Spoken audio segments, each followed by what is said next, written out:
Heloísa Dias, você levanta uma questão que, obviamente, continua presente.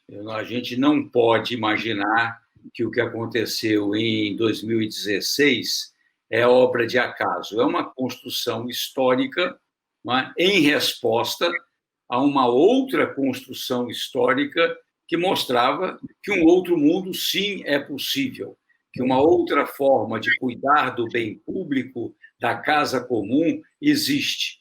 Não é? E aí eu gostaria, porque você chama atenção para dois fatos que muitas vezes passam muito desapercebidos para o chamado público em geral. Não dá para você explicitar. Os embates com os grandes projetos fica óbvio, mas eles nunca vão para o embate. Eles sempre usam mecanismos subterfúgios para mudar secretário, para eventualmente influir na eleição de Estado, município, da própria União.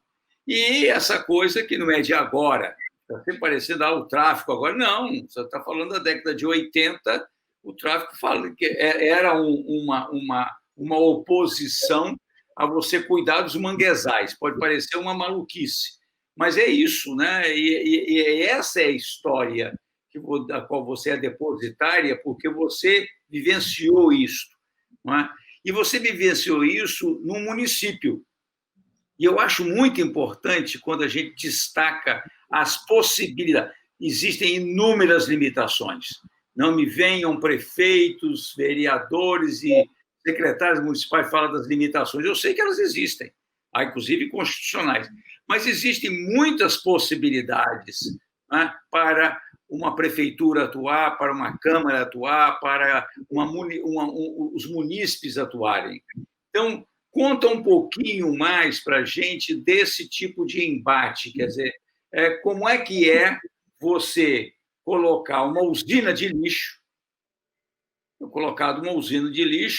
num bairro que era de toda a pobreza, para lembrar do Hamilton, né? São Pedro de toda a pobreza.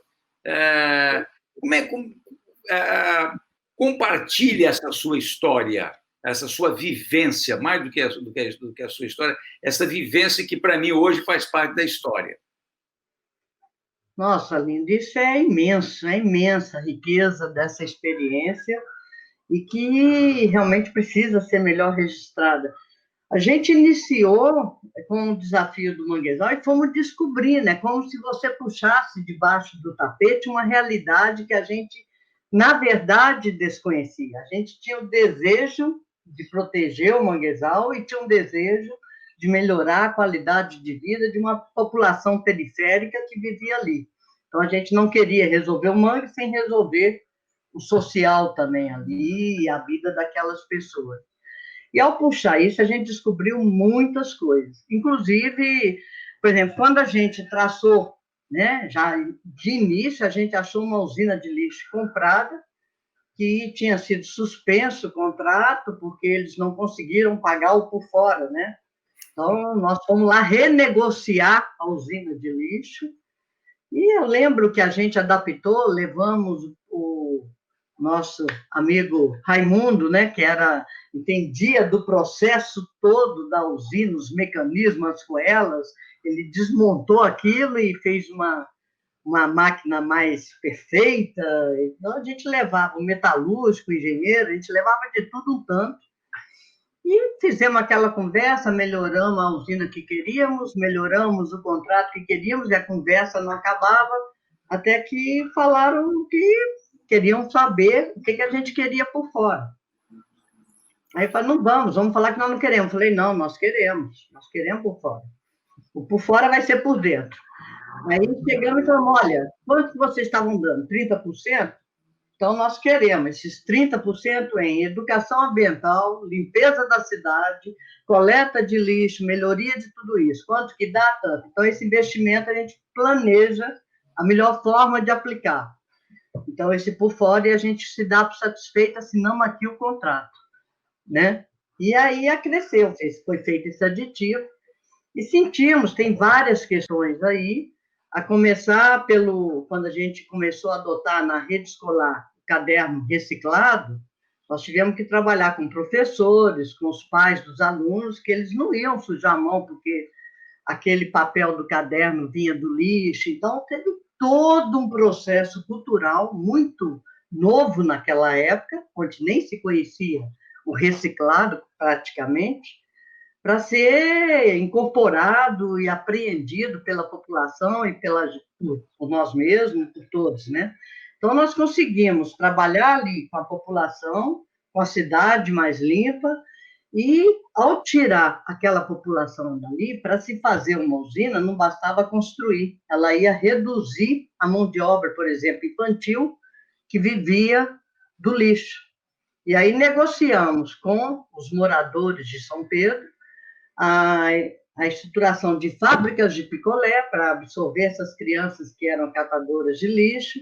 A gente tinha a questão do siri, que começa ali, que hoje tem um trabalho maravilhoso daquela cooperativa de siri, que aquilo prosseguiu, e esse projeto ele tem uma coisa interessante, que ele prosseguiu, não teve como ser desmanchado, né? Inclusive, se eu não tiver muita lógica, porque isso mexe muito com a emoção da gente, sabe? Lógico. Contar essa história, a gente começa a lembrar de tanta coisa, mas me lembro, isso foi tão participativo, que quando a gente termina a nossa gestão, e eu falando para se entender essa continuidade, eu lembro que a gente estava na secretaria e, de repente, falaram, olha, tem 200 moradores, não eram 200, 50 moradores de São Pedro aí. Eu falei, eu não acredito. No início da nossa gestão, eles invadiram porque eu queria impedir a ocupação do manguezal. Eu falei, voltar aqui por quê? O que eles vão me dizer, né?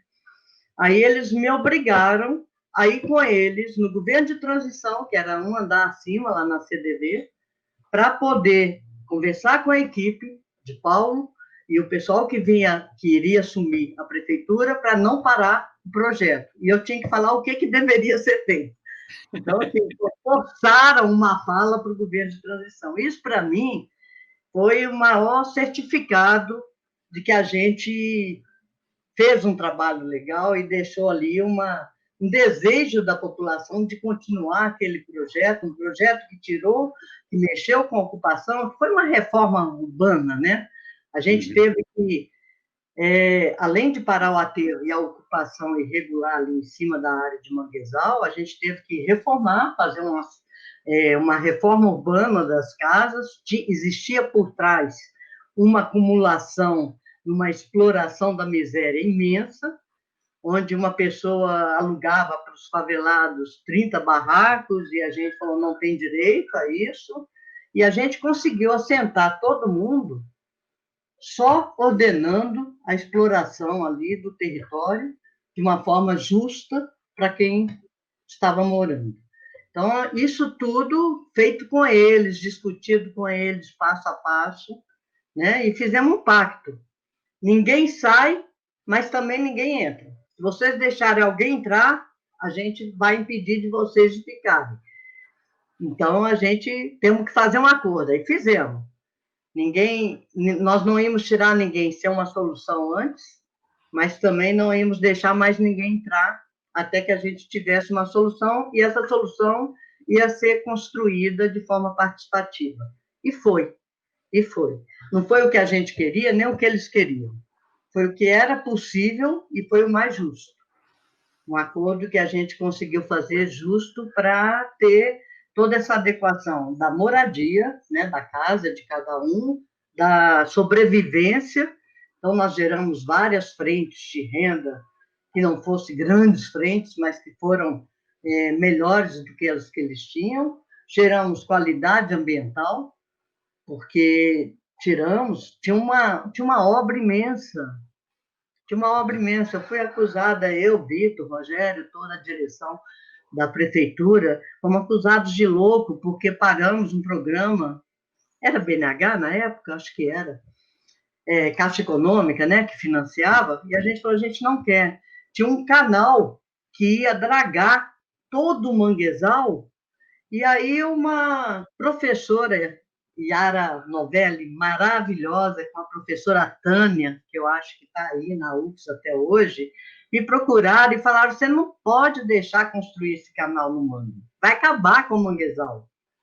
E me explicaram, Eu chamo que são com mais a Ivani Zequinelli também, que deu uma grande contribuição. A gente chamava Ivani de rainha do manguezal. Ela fica brava até hoje, mas eu chamo. E é uma rainha do manguezal.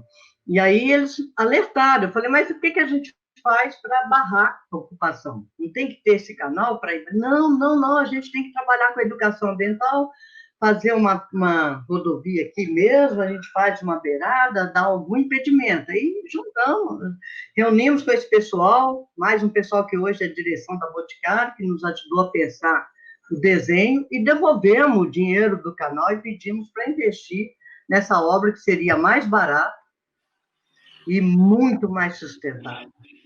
Entende? Então, a gente conseguiu. E há pouco tempo eu fui lá, em São Pedro, e estava passeando, andando sozinha, sou uma mera desconhecida para as novas gerações.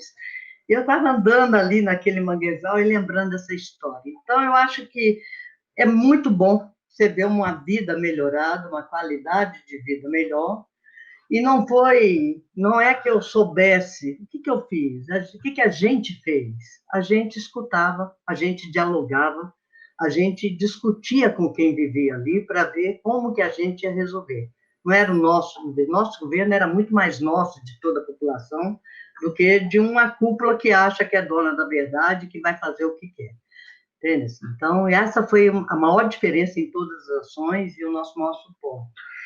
E isso foi muito rico, desde a negociação na Tron, né, que era lá no Rio de Janeiro, até a nova empresa, você trabalhar com o pessoal da siderurgia, do sindicato, né, que nos ajudou a analisar a melhor usina, né, com a experiência que eles têm na prática, reforçar a usina. Isso também serviu muito, essa parceria com o sindicato, no controle das grandes empresas. Eu lembro que quando a gente interditou a Vale SST, junto com o Max Mauro, né, assim, por uma pressão muito grande do município, fazendo exercer a sua competência mesmo legal, que já existia, só que o pessoal ficava a, a como se diz, a serviço do Estado. Né? A gente tivemos que exercer o nosso protagonismo enquanto governo local.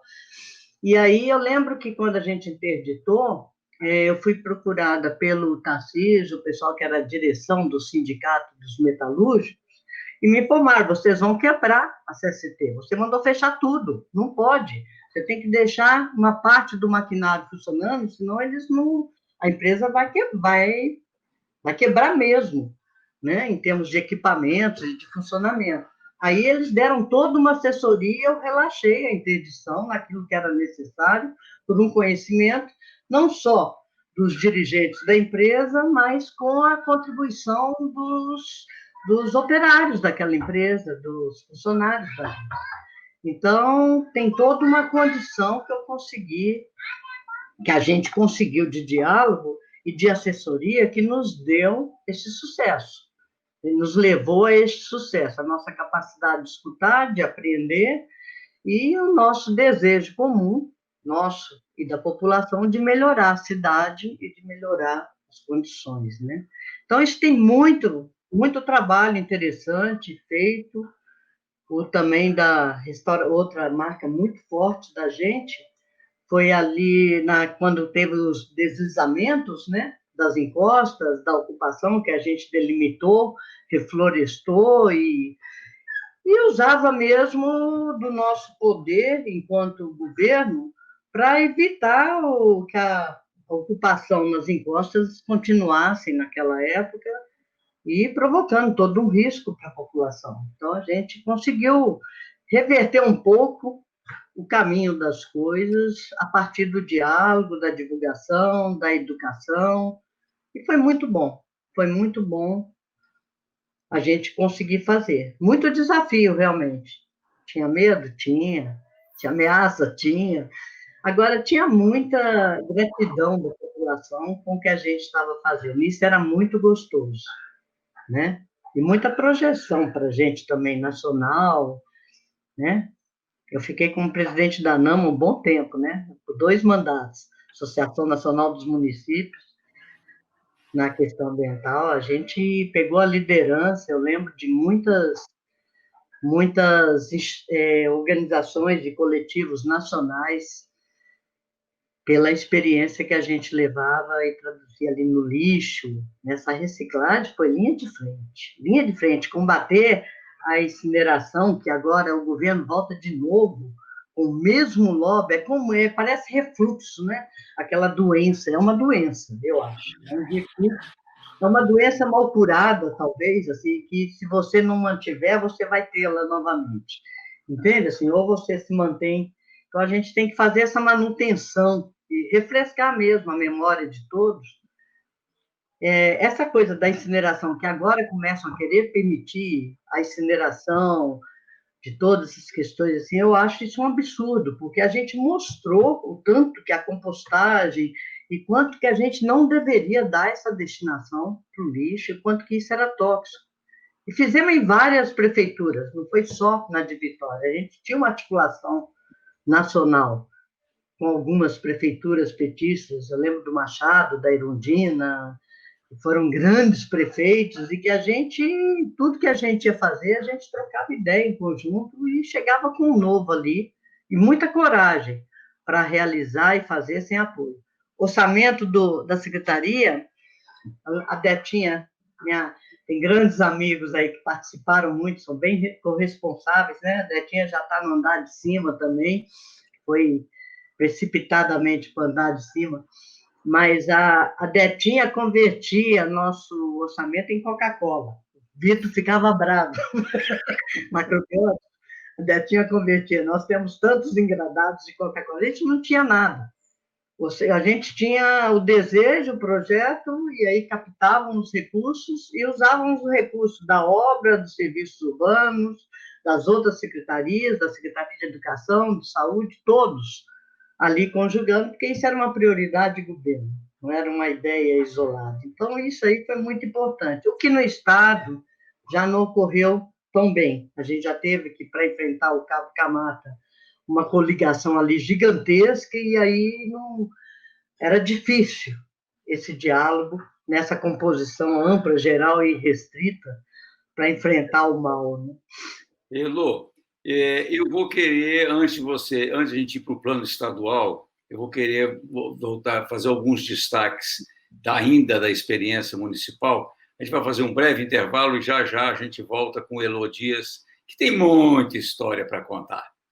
Ah, tem.